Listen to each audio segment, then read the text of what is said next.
Harborview Medical Center, where a press briefing is happening at this moment. Let's listen in. If something like this happens, an unfortunate shooting, then we deliver, and that's what we did this evening. Can you speak to the nature of the injuries at all? The injuries range from arm, leg, abdomen, so all different parts of the body, depending on where the gunshot wound entered. Any more updates or details that you can share about the 2-year-old in this report? The pediatric patient is satisfactory. Nothing more this time. We want to let the families, have time and come to grips with what they're dealing with. So I want to honor their privacy and just give out some basic information. With the family, with the hospital being in lockdown, how is family getting access? How are you working with that? They're working with the families to bring them up to the rooms that are here as a result of the gunshot incident. So they are getting to see their loved ones. So if family shows up, they should just like security? They're going to, security's out here. We're working in collaboration with the Seattle Fire Department. So just, it was an incident that we didn't have a lot of information on, so we work hand in hand with Seattle Police Department to assess what the situation is, and we're just, it's a preventative measure, but we want to be safe for the people inside as well as the people outside. So the hospital is officially on lockdown? It's on a partial lockdown, but yes, the family members that are here for the incident are being let in to go see their loved ones. And I'm sorry, can we get a recap again about the patients, the breakdown of the genders and their conditions? So we have, let me check my,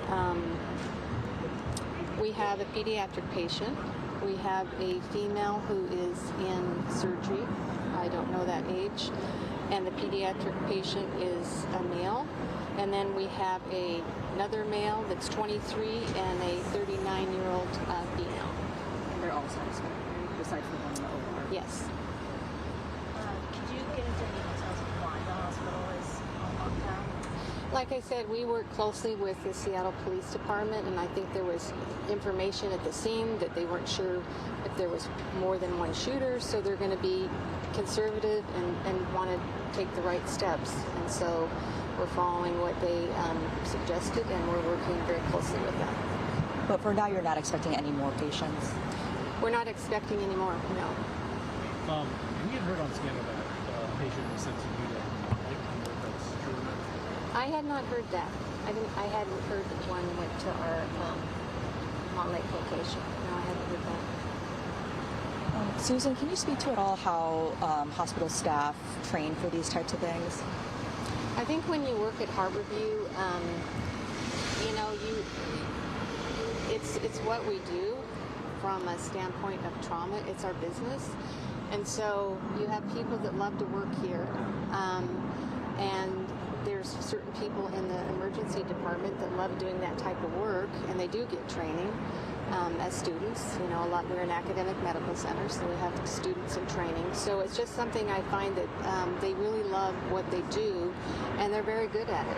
And it's sort of like they're an orchestra. It just all smoothly works. And you wouldn't know there's a trauma coming in. I've been here 25 years, and I've seen some amazing work in there, and the calmness that you see, it's just, it's pretty amazing. And it's gratifying to see the work they do and the lives they've saved. But as far as mass casualty events, do you guys run drills or anything like that? We do drills all year, yes. Sometimes you'll see them out here with tents, so yeah, drills are common that we regularly do. Can you clarify with the lockdown how many SPD officers are here and how many vehicles? I don't know what SPD. I've seen a few at the corner here, but I don't know what you'd have to ask them. And so does that mean that people can't walk in right now, or? It's for the families of the people that have been injured from the gunshot wounds.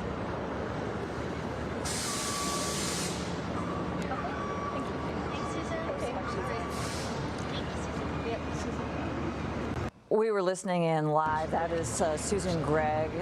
She is with Harborview Medical Center. She's the public information officer. And I apologize because that audio was a little difficult to hear. So if you were straining to understand what she was saying, I'll just give you a quick review. So bear with me here. She talked about how Harborview Medical Center, they train for this. This is what they do. But we have to keep in mind it is a Sunday night in the middle of the summer, and so what that tells me is that they probably had to call a number of people in when you have not one but 7 people from a mass shooting incident and 2 casualties.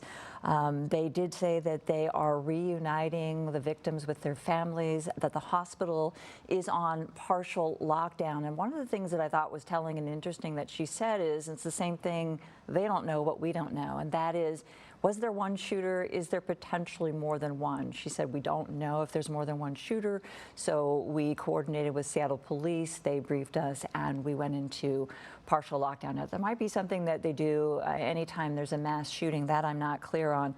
But one thing that I did hear is they weren't sure how many shooters there are. And at this point, we don't know the status of this investigation. Is that shooter at large? We believe that may still indeed be the case. Is there one shooter? We don't know. We're waiting for information on that.